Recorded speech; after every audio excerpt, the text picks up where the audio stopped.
With only 10 minutes to find the next shelter before she's burned alive, can she find a way out of this otherworldly maze in time? Meander 2020 is a sci-fi thriller that throws its style back to the low-budget sci-fi films of the late 90s and early 2000s. So today, let's review and recap this movie. Lisa lies on her back in the middle of the road in the countryside. A van drives towards her and she leaps to her feet. The driver backs up, asks if she's okay, and offers her a ride. It's raining and she's cold, and as he drives off, she shouts for him to stop, and she chases after him and jumps in. She tells the man she's a waitress, and he says he's a night watchman and introduces himself as Adam. She reveals that she had a daughter who had passed away, and today would have been her birthday, and that she was lying in the road so she could see her again. The radio reports a man who has committed 2 murders and has a cross tattoo on his right hand. He reaches down to turn the radio off, and we see the tattoo on his hand, as does Lisa. He brakes the car hard, and Lisa's head hits the dash and she blacks out. She comes in a strange, light futuristic box with barely enough space to stand. She wears a sci-fi costume along with a brightly lit bracelet. She screams for help, but no one responds, and she hears strange intermittent noises from outside. She hears a scratching noise, and the hatch to her room opens, revealing a long tunnel beyond. She climbs in. There's barely enough space for her as she wobbles through this long, cramped space. As soon as her legs are through, the gate closes behind her, and she's trapped in this claustrophobic environment lit by only her bracelet. Glancing at it, she notices a timer counting down from 10 minutes.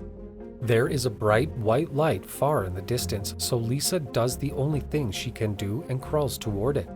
The closer she gets through, the further it seems, and out of nowhere, a wall slides in front of the light.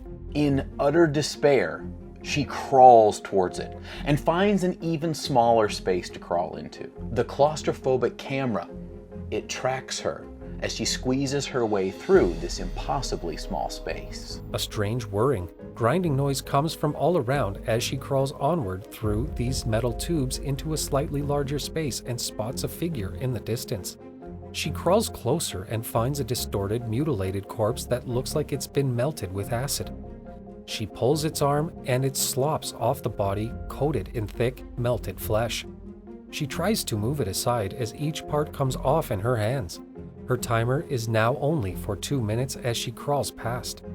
A gate slides down in front of her as she's trapped again, and her timer bracelet turns red with only a minute left. Tubes pop out of the ceiling and appear to pump gas into the tube with her. She hears a grate in the wall open up behind her and frantically slides backward and rolls into it. A glass wall traps her in the hole as the tube fills with fire behind her. After 2 hot red jets of flame, the hole in the wall closes, forcing her back into the tube, which then appears to close in on her. It stops after a second and she begins to cry as the hopelessness of this surreal situation dawns on her. Her timer rings as another 10-minute countdown begins. Trapped on her back, she starts to wobble through the impossibly small crawl space, soon finding that the tunnel leads into a pool of water. As her timer counts down, she takes a deep breath and plunges into the submerged tunnel. Emerging in a deep pool, she guides herself along the underside of the tunnel and finds herself in another bigger tube this time, but her troubles aren't over as the space rapidly begins to fill up with water in seconds. She swims towards the end and manages to climb out, gasping for air. She collapses from exhaustion for a moment only to hear the distant screams of a man crying out for help. She crawls in the direction she thinks they're coming from. She covers the ground quickly before the floor suddenly opens up, revealing a pool of bubbling acid with barely enough space on either side to place her arms and legs. She braces herself against the walls and slowly crawls forward as the green liquid bubbles threateningly reach beneath her. She nearly makes it unscathed before slipping and burning a painful wound in her knee. She finds the man. He's trapped behind a gate further down the corridor. She calls to him to calm down, but he's hysterical. She senses that he's been there for much longer. Their timers both run down and the lights turn red as the gas taps come out of the wall again. Then between them both, the wall opens up and they rush to get to the small safe space in time.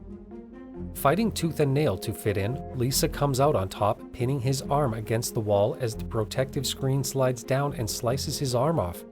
Before he's burnt to a crisp, she notices a cross tattoo on his hand. It's Adam. The tubes burn him alive, and Lisa blacks out. Later, a hole in the wall opens up, and an alien device slides out. It's a strange mix of technology and a seemingly human skull on the end of a metal tentacle. It stitches up her wound and then produces a long metal tube that plugs into a socket on her costume. Then, shining a light on her face, she suddenly flashes back to Adam attacking her in the car before she returns to the present to see the device sliding back into the ceiling. A whirling fan slides towards her as the hole closes and pushes her back into the main tube. She crawls back and out of the way as it slices up Adam's dismembered hand. Behind her, a hatch opens and a creature slowly descends into the tube. It growls and clicks, its shape mostly hidden by the darkness. Lisa slowly and gently slides forward to put some distance between them, making as little noise as possible. The creature notices her, and as it looks up, it appears to be not an alien, but a horribly burnt human growling inhumanely. Not only that, but he's lost an arm. It's Adam's reanimated corpse. She gets away from it as her timer hits 6 minutes. She hears childlike singing, which is never a good sign in horror movies. She crawls towards it and finally finds herself in a bright space that she can stand up in, made with white walls. The walls, they play images from her past, showing her father and herself as a younger woman. Suddenly, the walls are playing out her entire life as she watches. She sees her daughter Nina and calls out to her. She watches her put a chair by the window wherever she is and climb out of the window. She breaks down in tears but is rudely interrupted by the burnt man snarling after her. She climbs out of the room and, looking forward, spots a tube that leads to blue skies. There's one snag though. Jagged strips of barbed wire block her way just in time for her to start flashing the 1-minute warning as well. She crawls desperately through the tube, snaring her suit and flesh painfully on the sharp obstacles as the Adam creature crawls into a safe spot in the wall. She's so close to daylight as her timer hits 0, and she flops down defeated. As the chamber fills with fire, the floor opens up beneath her and she's saved at the last minute. She wakes up groaning from her wounds, finding herself right back in the room she first woke up in. The cyborg skull slithers out of the wall again and stitches up her wounds. She notices arrows on the walls, pointing left or right in sequence. Could this be a clue to the right path out of this maze? There's only one way to find out. She crawls through the tubes again, and we see her covering good ground as she follows their instructions. Powerful string music plays, giving us the idea that she's on the right track as she encounters old traps. Coming to the acid bath again, she holds her bracelet in to burn it off and reveals that the directions to the way out have been seared into her arm underneath it. As she follows the path, her old enemy Adam reappears. She rushes to get away from him but finds herself trapped in a tube with him that seems to be rolling around, throwing them both from the floor to the ceiling. Getting out, she throws her flashing bracelet down another tube as a distraction and hides. Giving Adam the slip, she winds up in a strange organic space unlike anywhere else in the maze. The walls are slimy and seem to be made of veined flesh.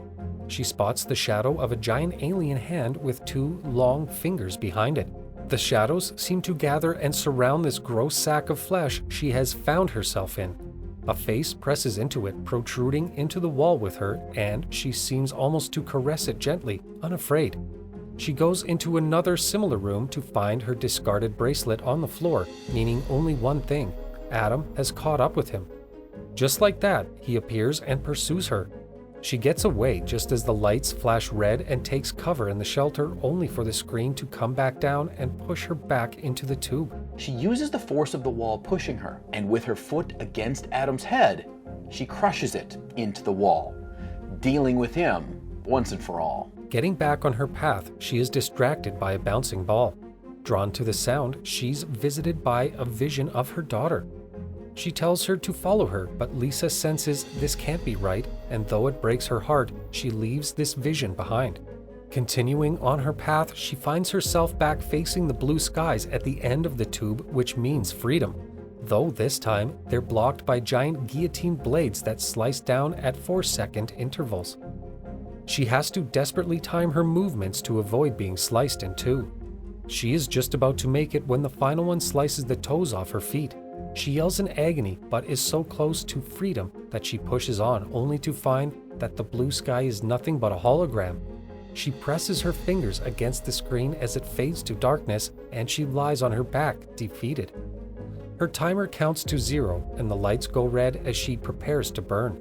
But the lights are cool, and she's lifted into the air toward a bright light. She finds herself by a beautiful waterfall in a valley with strange birdsong all around her. As the camera pans out above the valley, it reveals they are on a strange alien planet, and the film cuts to black. Some may find the bizarre open ending of this film with little explanation for how Lisa found herself in this nightmarish situation annoying.